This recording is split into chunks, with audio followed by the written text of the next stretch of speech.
Hi, I'm Jason, and I'm the Canadian Biz Geek.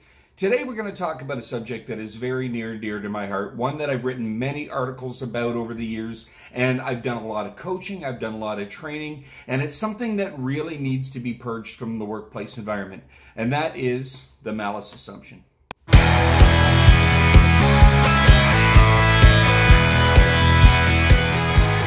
Now, what is the malice assumption? Other than Dr. Evil back there looking all menacing and threatening, the malice assumption is really about the interpretation of the actions of others. So we've all been in a situation, whether it be at work or home, that we've done something innocently, perhaps even deliberately positive, trying to help somebody, but through perception and through interpretation, those actions have been interpreted as malicious, that you're trying to do something against them.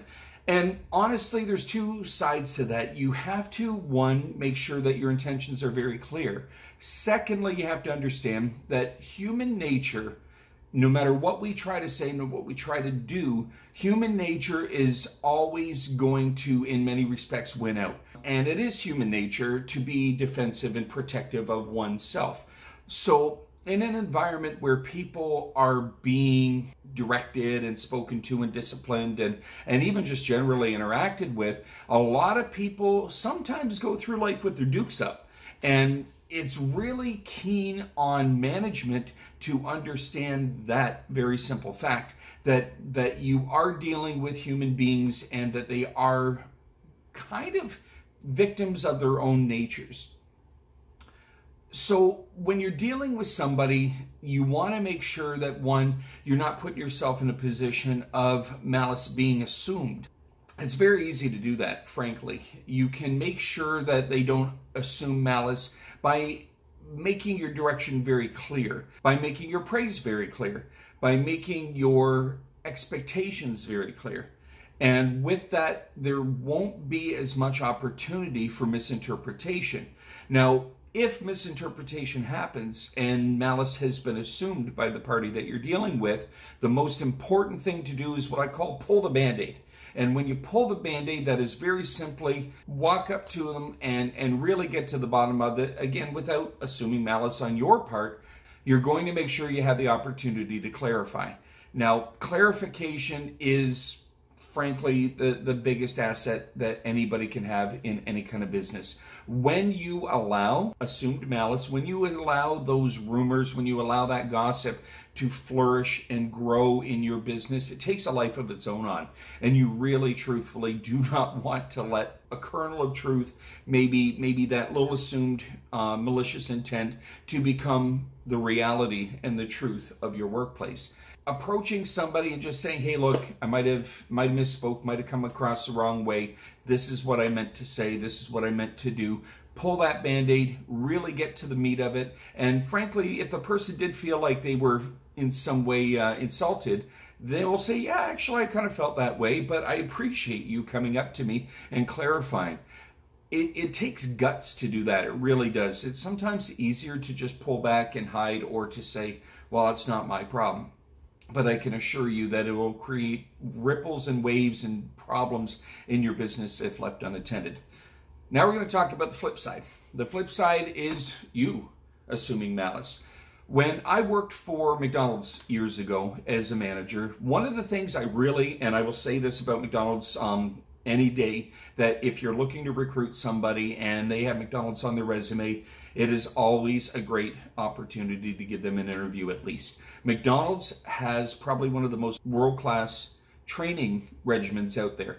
And when I was in one of the training classes, they had a module. I won't go into too much detail on it, but there was a phrase that was assume innocence. And I had always kind of practiced that myself. Really assume innocence and get to the bottom of things. And when I would go back out into the workforce, I would see how rarely that principle was actually in practice. And what I became aware of is the fact that a lot of times managers were saying, again, like my video that I talked about before, they couldn't be bothered. They couldn't be bothered to do that. Probably not true. They probably could be bothered.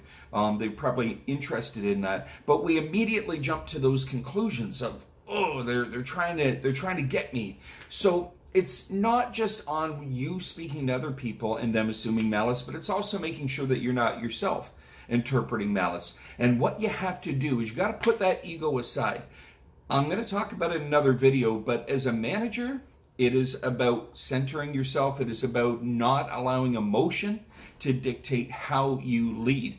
So if you see something, you have to go, okay, why did it happen? Get to the ground, get to finding out the detail behind it. Again, similar to what I talked about in Can't Be Bothered. And then approaching the individual with that assumption of innocence and say, hey, what happened?